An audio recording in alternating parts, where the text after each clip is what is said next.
This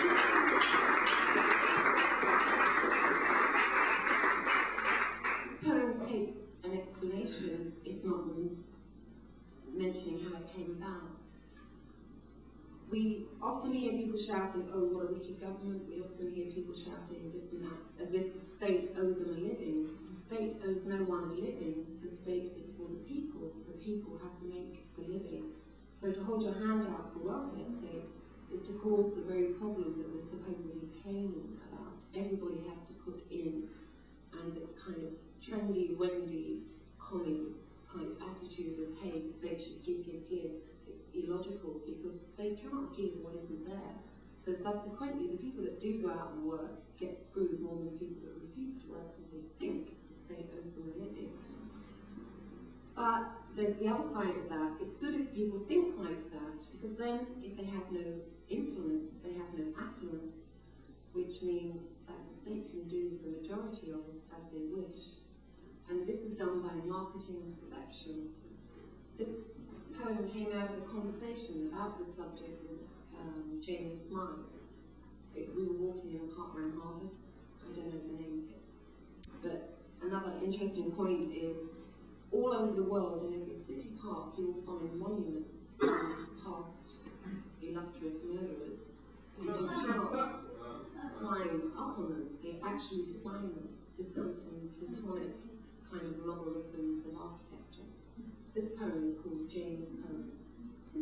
The sun shines and the sky is above. People wander, talk, and people walk and wander in this path. Each their words etched into their step. The art of marketing perception is, well, it is as follows. A little bit bitter, tough to swallow, but hey, marketing perception, it just follows every breath and every breath and every thought. Yes, you have thought about this art of knowing what will happen, and therefore how to make things happen. Yes, chess, the game of generals, who are generally tacticians. Whence, from whence, oh fleeting hearts, from whence from whence did his tactic emerge? He'll pay your college bills, that's for sure. Education is the way that we can actually get some justice. It's not getting money off the government or being allowed to keep more of the money we earn. It's educating people in compassion, changing their hearts, not their perceptions of what makes life worth living. In England, they're closing down any humanities and liberal arts. They're doing it in Massachusetts now. They finished the job, which is an axe job in England, and you're about 5 to 8 years behind us in political pattern, because we're smaller, so it takes about another 8 years to accomplish control in the USA. This was written during the sit-in, which was not reported, although they sent white squad and armed police in to throw us out. And history is a taunting mistress. She clamours as she clings. The putrid poison of her kiss long gone, yet lingers even now upon our collars. With bloody talons she has scarred us deep, and in the wounded sky hangs glamour and glory, ethics and law. Without cease she calls us still, even as the past lingers on hands, smearing hearts with hidden bruises. Empires bred and nations led, through living hells to spitting graves, that bear witness to the sombre robes of education, torn and rent from hands outstretched, that plead their cause to the weighted scales of justice. Liberty with her eyes put out weeps but tears of stone. Are there no hearts that will raise her sword, so bent with corruption?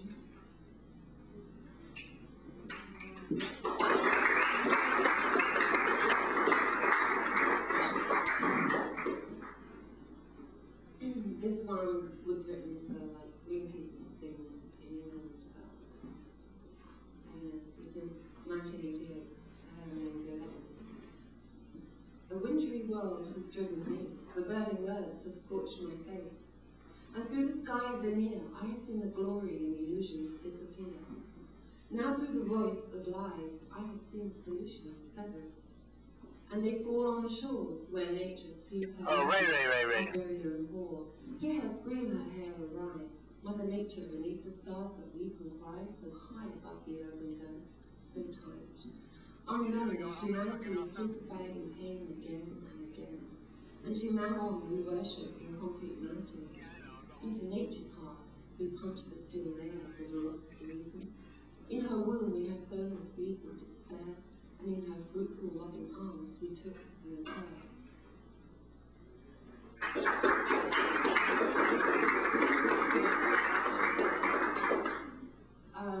The next one is quite a new poem, because I'm quite worried about, yes, censorship is happening, and we have this automatic relationship to censorship when it comes from far. But sometimes we should understand that they're doing double negatives on us. For instance, in England, all the hospitals that get funding provide abortion. We've had the same government for God knows how many years, far too long. But they, at the same time as funding hospitals that do abortions, set up the biggest, most high-profile anti-abortionists on the premise that say no and the people will shout yes. So one has to watch the kind of waves as they come in. They're not always listening. So this kind of hinges on, I think, the poet's responsibility, or people working outside of the usual structure have to be very responsible. They have to do their research. And the picture hangs on the wall, on the nail of it all. Words. I can welcome words that are new. Or is it just their meaning that is new to me? I can welcome words that have a picture hanging on the wall. I can understand, even without words at all, the fabric of the century as it burns to a close. You must remember the side you chose. You must remember the choice you made, and never falter nor step aside from the reason of that choice, or the picture will eat you up, and the picture will eat you up.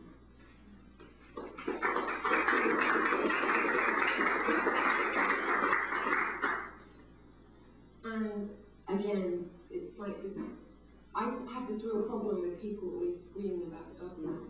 As I say, we do vote these governments in, so what were we doing to get them there? And what are we doing to get them out once they prove themselves inadequate? But if we look around our own personal circles, sometimes we can get a hint. This poem is about that feeling. Here where the vampires lurk, and everyone you meet thinks, hey, that other one is the jerk. Here where the windows meet the sky, here where no one ever asks you why. Here where a smile can hide a lie, here where the vampires lurk. Oh, are they in my blood now, like that polystyrene cup? Disposable future, disposable friends. Stringed cup that the luckless hold to their lips. Supposed succor for your ills, supposed heroes of our dreams. Can you take the sunbeams out of the sky, and can you then say why? Here where the vampires lurk in search of the out, they can only find transition through the scattered thoughts that lie like litter for the asking, like litter of the taking, offerings to the street, where junkies of the better mind mouth the words of forgotten friends.